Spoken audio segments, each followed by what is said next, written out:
In June's interview of the month, John Tirman, Executive Director and a Principal Research Scientist at MIT's Center for International Studies, joins us to discuss his research on immigration and his latest book, Dream Chasers: Immigration and the American Backlash.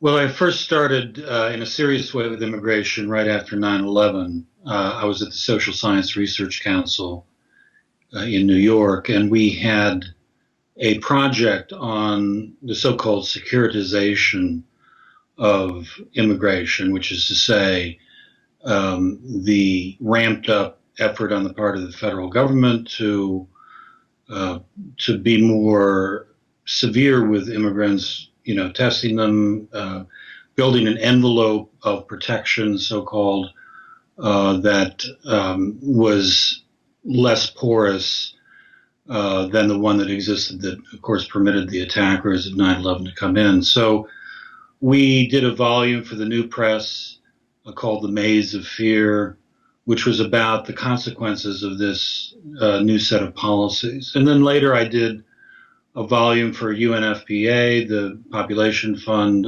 on forced migration of women that I did with Susan Forbes.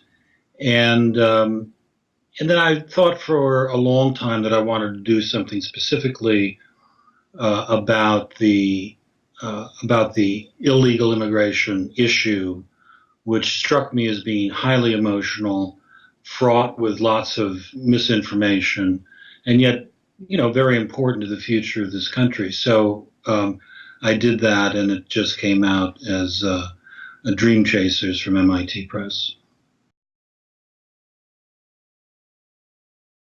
The detention system, the legal part of it, but also the actual jails where they're housed, is a kind of a secret in America, in the sense that people don't pay a lot of attention to it, don't realize the scale of the detention facilities, nor what's really going on in there, which in many cases is fraught with human rights violations. So detention, and particularly this issue of family detention, the typically unaccompanied minors and often mothers, usually mothers with young children who are trying to enter the country, leaving places like Guatemala and Honduras and places that are quite violent and impoverished, seeking asylum because asylum is warranted given the scale of violence in these places.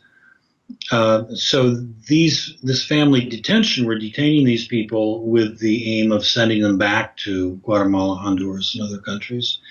So it seems to warrant special attention because of the circumstances under which these people are coming in.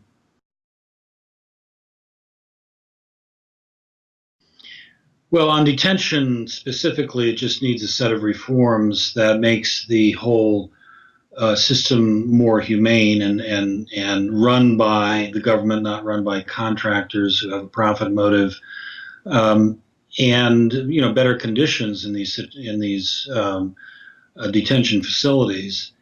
That's the sort of short-term need, urgent need. Then there needs to be revisiting the legal basis of detention and deportation. Why aren't we able to admit more people under asylum laws, or even some kind of amnesty, dirty word amnesty, but that's basically what it is.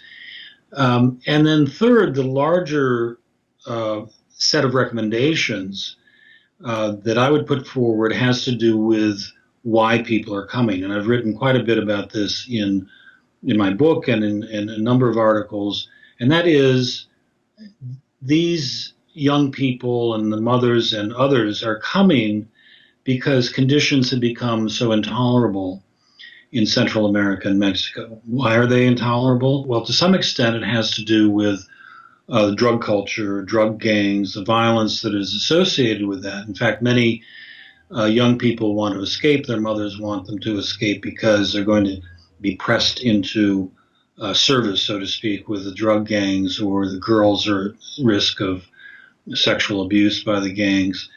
And why is there this drug culture in Central America? Why is there drug culture in Mexico? Well, it's because the United States, Americans have a seemingly unquenchable thirst for illicit drug trafficking. So it really is our problem in a very direct way. We need to look at these larger scale policies, not just the quick fixes, not just immigration reform, however necessary those things are. We need to look at the large scale issues and ask the question: why are people coming? Why are people coming at such tremendous risk to themselves? Kids, coming on the top of trains 1,300 miles from Guatemala, coming without any money, landing at the Texas border, often malnourished and dehydrated. So, they're taking huge risks, which in fact is exactly the kind of immigrants that you want. You want people with the gumption to do something like that, however sad the circumstances. So we need to rethink these policies, and we need to rethink the policies of entry, and particularly, I think, for these people who are escaping very dire circumstances.